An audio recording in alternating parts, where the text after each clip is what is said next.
തീരുമാനമാവാൻ പോവുകയാണ്. നമ്മൾ മുഖാമുഖത്തിലും ഒരു ചോദ്യം ഒരു ഉപചോദ്യം എന്ന ഒരു നിബന്ധനയും ഇവിടെ ഇല്ല. നിങ്ങൾക്ക് ചോദ്യം സംശയം തീരും വരെ ചോദിക്കാം, വ്യക്തമായി അതിന് ഉത്തരം തരും.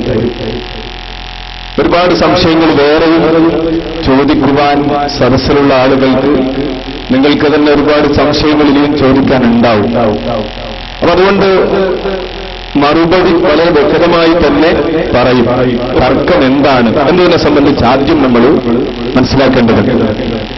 ഇവിടെ നേരത്തെ സൂചിപ്പിച്ചിരുന്നു, മഹാന്മാരായ അമ്പിയാക്കൾ, അതുപോലെ തന്നെ സഹാബത്ത്, അതുപോലെ പിൽക്കാലക്കാരായ മുഴുവൻ ഇമാമിയങ്ങളും ചെയ്തു വന്നിട്ടുള്ള സംഗതിയാണ് ഇസ്തിഗാസ എന്ന് അറബിയിൽ പറയുന്ന പ്രവർത്തനം. ബഹുമാനപ്പെട്ട ഇമാം സുബുക്കി റളിയല്ലാഹു തആല അൻഹു വളരെ പ്രഗത്ഭനായ പണ്ഡിതനാണ്. അദ്ദേഹത്തിന്റെ ശിഫാഉ സഖാം എന്ന ഗ്രന്ഥത്തിൽ മഹാനവർകൾ പറഞ്ഞിട്ടുണ്ട്, ഉലം അന്നഹു യജൂസു വയഹ്സുനു തവസ്സുലു വൽ ഇസ്തിഗാസത്തു. ഇസ്തിഗാസയും തവസ്സുലും അനുവദനീയമാണ്, അത് നല്ല കാര്യമാണ്. അത് വജബാസു ദാലിക വഹുസ്നുഹു മിനൽ ഉമൂരിൽ മഅലൂമത്തി ബികുല്ലി ദീനീൻ. ദീനറിയുന്ന എല്ലാവർക്കും അറിയപ്പെട്ട കാര്യമാണത്. ബഹുമാനപ്പെട്ട ഇമാം സുബ്കി റളിയല്ലാഹു തആല അൻഹു ആണ് പറയുന്നത്. അതിനുശേഷം അദ്ദേഹം പറഞ്ഞു, ആ ഇസ്തിഗാസ എന്ന പ്രവർത്തനത്തെ അഥവാ നാം ഖുതുബിയ്യത്ത് അതുപോലെ തന്നെ തുടങ്ങിയ ഇസ്തിഗാസപരമായ മൗലിദ് ഇത്തരം കാര്യങ്ങളെല്ലാം ഉൾക്കൊള്ളുന്ന ഈ സംഗതി അത് കേവലം നമ്മൾ മാത്രം ചെയ്യുന്നതല്ല. ഇമാം സുബ്കി റളിയല്ലാഹു പറയുന്നു, എല്ലാ മഹാന്മാരും അത് ചെയ്തു വന്നിട്ടുണ്ട്. ആ പ്രവർത്തനം മഹാന്മാരായ അമ്പിയാക്കൾ ചെയ്തിട്ടുണ്ട്. അതുപോലെ തന്നെ മുഴുവൻ സ്വാലിഹ്യങ്ങളും അത് അംഗീകരിച്ചിട്ടുണ്ട്. വലം യുൻകിറു ദാലിക അഹദുൻ ഹത്താ ജാഅ ഇബ്നു തൈമിയ്യ. ഇബ്നു തൈമിയ്യ എന്ന പണ്ഡിതൻ വരുന്നത് വരെ ഒരു പണ്ഡിതനും അതിനെ വിമർശിച്ചിട്ടില്ല എന്ന് അദ്ദേഹം പറയും.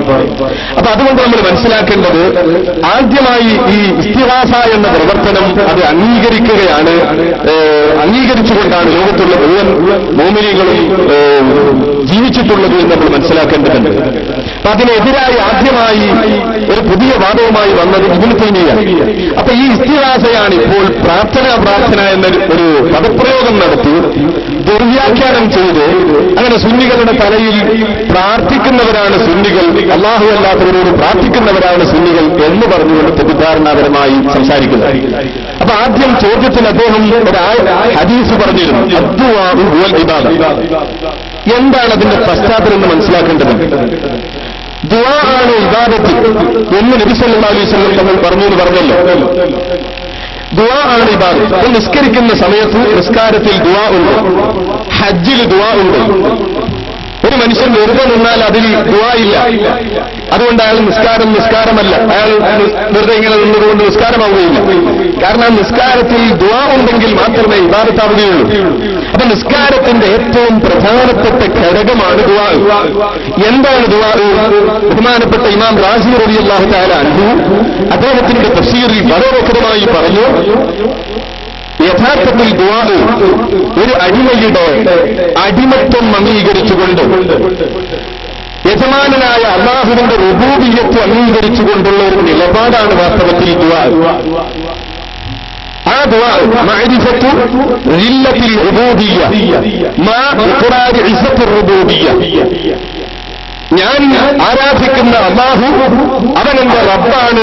ആ റബ്ബിന്റെ ഇസ്സത്ത് അംഗീകരിച്ചുകൊണ്ട് ആ റബ്ബാണ് ഈ ലോകത്തെ പടച്ചത്, ആ റബ്ബാണ് എല്ലാം നൽകുന്നത്, ആ റബ്ബാണ് എല്ലാം കൊടുക്കുന്നത്, ആ റബ്ബാണ് എല്ലാം തടയുന്നത് എന്ന് വിശ്വസിച്ചുകൊണ്ട് ഞാൻ അവന്റെ അടിമയാണ് എന്ന് പരിപൂർണമായി മനസ്സിൽ വിശ്വസിച്ചുകൊണ്ട് ആ അല്ലാഹുവിന്റെ മുന്നിൽ പരിപൂർണമായി വിനയം പ്രകടിപ്പിക്കുക. ആ വിനയമാണ് വാസ്തവത്തിൽ ദുആ. അതുകൊണ്ടാണ് ഒരു മനുഷ്യന്റെ കർമ്മം ഇബാദത്തായി തീരുന്നത് എന്ന് നമ്മൾ മനസ്സിലാക്കേണ്ടതുണ്ട്. ഈ ഹദീസ് ദുർവ്യാഖ്യാനം ചെയ്യുകയാണ് വാസ്തവത്തിൽ ചോദ്യത്തിലൂടെ ചെയ്യുന്നത്. നബി സല്ലല്ലാഹു അലൈഹി വസല്ലം തങ്ങൾ വേറൊരു ഹദീസിൽ അത് വ്യക്തമായി പഠിപ്പിച്ചു. അദ്ദുആഉ മുഖ്ഉൽ ഇബാദത്ത്, ഇബാദത്തിന്റെ മജ്ജ ദുആ ആണ്. അതായത് ഈ അടിമത്വം, ഞാൻ അടിമയാണ്, ഞാൻ വിളിക്കുന്നവൻ, ഞാൻ എന്റെ ഈ കർമ്മങ്ങളെല്ലാം സമർപ്പിക്കുന്നവൻ എന്റെ റബ്ബാണ്. ഈ വീക്ഷണപ്രകാരം ചെയ്യുന്ന കർമ്മങ്ങൾ, ഈ കർമ്മങ്ങൾ മാത്രമേ ഇബാദത്താവുകയുള്ളൂ. അതാണ് നബി സല്ലല്ലാഹു അലൈഹി വസല്ലം തങ്ങൾ പഠിപ്പിച്ചിട്ടുള്ളത്. അതുകൊണ്ട് തന്നെ ചോദ്യകർത്താവ് ആദ്യം തന്നെ ചോദ്യം ആരംഭിച്ചപ്പോൾ അദ്ദേഹം തുടക്കത്തിൽ തന്നെ ചോദിക്കുന്നത് അല്ലാഹു അല്ലാത്തവരോട് പ്രാർത്ഥിക്കാൻ പാടുണ്ടോ എന്ന് ചോദിച്ചുകൊണ്ടാണ്. വാസ്തവത്തിൽ ശ്രോതാക്കളെ തെറ്റിദ്ധരിപ്പിക്കുന്നതിന് വേണ്ടിയാണ് ഈ രീതിയിൽ ചോദ്യം ഉന്നയിക്കുന്നത് എന്ന് ശ്രോതാക്കൾ മനസ്സിലാക്കണം. ഇവിടെ ബഹുമാനപ്പെട്ട മമ്പുറം തങ്ങൾ, ബഹുമാനപ്പെട്ട ഇബ്നു ഹജർ ഹൈതമി, അതിനു മുമ്പ് ജീവിച്ച മഹാന്മാരായ മദ്ഹബിന്റെ ഇമാമിയങ്ങൾ, സഹാബത്ത്, അതുപോലെ തന്നെ റസൂലുള്ളാഹി സ്വല്ലല്ലാഹു അലൈഹി വസല്ലം തങ്ങൾ, അവരെല്ലാവരും തന്നെ ഈ ദുആ അഥവാ ഞാൻ ഈ രീതിയിലുള്ള ദുആ അഥവാ അല്ലാഹുവിന്റെ അടിമയാണ് ഞാൻ, അല്ലാഹു എന്റെ റബ്ബാണ് എന്ന് വിശ്വസിച്ചുകൊണ്ട് ചെയ്യുന്ന ദുആ, അത് അല്ലാഹുവിനോട് മാത്രമേ ചോദിക്കുള്ളൂ, അല്ലാഹുവിനോട് മാത്രമേ ചെയ്യാൻ പാടുള്ളൂ. അതേ സമയത്ത് അല്ലാഹു തആല അവന്റെ അടിമകൾക്ക് മുഅ്ജിസത്ത് കറാമത്തുകൾ കൊടുക്കും. ആ മുഅ്ജിസത്ത് കറാമത്തിന്റെ അടിസ്ഥാനത്തിൽ അവർ സഹായങ്ങൾ ചെയ്യാറുണ്ട്. നേരത്തെ ചോദ്യകർത്താവ് തന്നെ ഓതിയ ആയത്തിൽ പറഞ്ഞല്ലോ, ബഹുമാനപ്പെട്ട ഈസാ അലൈഹിസ്സലാം മരിച്ചവരെ ഹയാത്താക്കുന്നതിനെ സംബന്ധിച്ച് പറഞ്ഞല്ലോ, യുഹ്യിൽ മൗത, ഞാൻ മരിച്ചവരെ ഹയാത്താക്കും എന്നാണ് ഈസാ നബി അലൈഹിസ്സലാം പറയുന്നത്. അല്ലാഹു മരിച്ചവരെ ഹയാത്താക്കുമെന്നല്ല ആ ആയത്തിലുള്ളത്. അത് ചോദ്യകർത്താവ് മനസ്സിലാക്കേണ്ടതുണ്ട്. യുഹ്യിൽ മൗത ബിഇദ്നില്ലാഹ്, അല്ലാഹു തരുന്ന മുഅ്ജിസത്ത് എന്ന ആ ശക്തി കൊണ്ട് ഞാൻ മരിച്ചവരെ ഹയാത്താക്കും. നോക്കൂ നിങ്ങൾ, ഈസാ അലൈഹിസ്സലാം പറയുക. അപ്പൊ ഞാൻ മരിച്ചവരെ ഹയാത്താക്കും എന്ന് ഈസാ അലൈഹിസ്സലാം പറഞ്ഞപ്പോൾ ഈസാ അലൈഹിസ്സലാം മുശ്രിക്കായോ? ഒരിക്കലുമില്ല. കാരണം ഞാൻ മരിച്ചവരെ ഹയാത്താക്കും എന്ന് പറഞ്ഞപ്പോൾ ഈസാ അലൈഹിസ്സലാം വ്യക്തമായി പറഞ്ഞു, ഇത് അല്ലാഹു തആല തരുന്ന മുഅ്ജിസത്താകുന്ന ആ ശക്തി കൊണ്ടാണ് ഞാൻ അത് ചെയ്യുന്നത്. ആ ശക്തി കൊണ്ട്, മുഅ്ജിസത്ത് കൊണ്ട്, കറാമത്ത് കൊണ്ട് അല്ലാഹുവിന്റെ അമ്പിയാക്കളും ഔലിയാക്കളും സാധാരണ ആളുകൾക്ക് ചെയ്യാൻ കഴിയാത്ത വിധത്തിലുള്ള പല കാര്യങ്ങളും ചെയ്യും. ആ വിഷയം അവരിൽ നിന്ന് ചോദിക്കുന്ന പതിവ് ലോക മുസ്ലിങ്ങൾ സ്വീകരിച്ചു വന്നിട്ടുള്ളതാണ്. അത് തെറ്റല്ല എന്നാണ് പറഞ്ഞിട്ടുള്ളത്. ബഹുമാനപ്പെട്ട ഹസൻ നേരത്തെ പറഞ്ഞിട്ടുള്ള ആ ഹദീസിലും അതാണ് പറഞ്ഞിട്ടുള്ളത്. ഈസാ അലൈഹിസ്സലാം ഒരു ഇമാമായി ഹക്കമും മുഖസിത്തായി വന്ന് ഇവിടെ ഇറങ്ങി അങ്ങനെ ജനങ്ങൾക്ക് നേതൃത്വം നൽകി മുഹമ്മദ് റസൂലുള്ളാഹി സ്വല്ലല്ലാഹു അലൈഹി വസല്ലം തങ്ങളുടെ ഒരു അനുയായിയായി പ്രവർത്തിക്കും. അല്ലാതെ നബിയായിട്ടല്ല ഇവിടെ പ്രവർത്തിക്കുക. റസൂലുള്ളാഹിന്റെ ഒരു അനുയായിയായിട്ടാണ് ഈസാ അലൈഹിസ്സലാം പ്രവർത്തിക്കുക. അങ്ങനെ പ്രവർത്തിക്കുന്ന സമയത്ത് റസൂലുള്ളാഹി സ്വല്ലല്ലാഹു അലൈഹി വസല്ലം തങ്ങൾ പറയുന്നത്, ഈസാ അലൈഹിസ്സലാം വന്ന് എന്റെ ഖബറിന്റെ സമീപത്ത് നിന്ന് എന്നെ വിളിച്ചാൽ ഉജീബന്നഹു, ഞാൻ ഉത്തരം കൊടുക്കുമെന്നാണ്. വാസ്തവത്തിൽ ഈ ഉത്തരം കൊടുക്കും എന്ന് നബി സല്ലല്ലാഹു അലൈഹി വസല്ലം തങ്ങൾ ഈ ഹദീസിൽ പറഞ്ഞല്ലോ. ഈ വിഷയത്തിൽ മുജാഹിദുകൾ തർക്കിക്കുകയാണ്. കാരണം അവർ ഖബറിന്റെ സമീപത്ത് നിന്ന് ആരോട് ചോദിച്ചാലും ഉത്തരം കൊടുക്കാൻ സാധിക്കുകയില്ല എന്ന് പറയുന്നവരാണ്. അങ്ങനെ ചോദിക്കുന്നത് ശിർക്കാണെന്ന് പറയുന്നവരാണ്. അതുകൊണ്ട് തന്നെ എന്റെ ഖബറിന്റെ സമീപത്ത് വന്ന് നിന്ന് ഈസാ അലൈഹിസ്സലാം ചോദിച്ചാൽ ഞാൻ ഉത്തരം കൊടുക്കും എന്ന് ബഹുമാനപ്പെട്ട നബി സല്ലല്ലാഹു അലൈഹി വസല്ലം തങ്ങൾ പറഞ്ഞുവല്ലോ. അതുകൊണ്ട് മുജാഹിദുകളുടെ വാദം ഇവിടെ പൊളിയുകയാണ്. ഈ ഒരു ഹദീസ് മാത്രമല്ല തെളിവായി ഉദ്ധരിക്കാനുള്ളത്, ആയിരക്കണക്കിന് ഹദീസുകളുണ്ട്.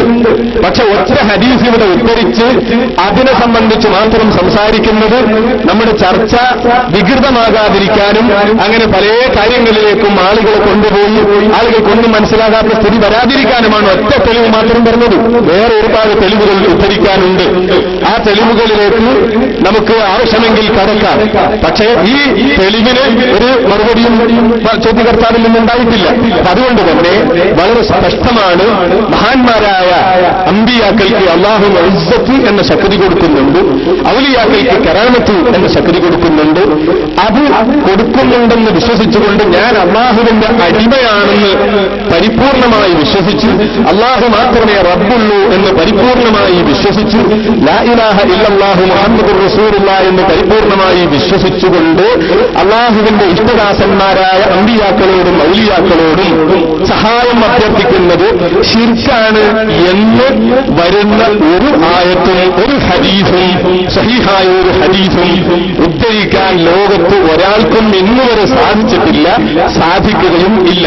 ഇനി ചോദ്യകർത്താക്കൾ ഈ വിഷയത്തിൽ സംശയം തീർന്നു കഴിഞ്ഞാൽ ആ ചോദ്യം വീണ്ടും ഇങ്ങനെ ആവർത്തിച്ച് സമയം കളയുന്നതിന് പകരം ജനങ്ങൾക്ക് ഈ വിഷയത്തിൽ കാര്യങ്ങൾ ബോധ്യപ്പെട്ടതിന് ശേഷവും തർക്കം നീട്ടിക്കൊണ്ടുപോകാതെ അടുത്ത ചോദ്യങ്ങളിലേക്ക്, സംശയങ്ങളിലേക്ക് കടന്നുകൊണ്ട് സദസ്സിന് അവസരം കൊടുക്കുന്നത് ആയിരിക്കും ഉചിതം എന്ന് ഈ സന്ദർഭത്തിൽ പ്രത്യേകം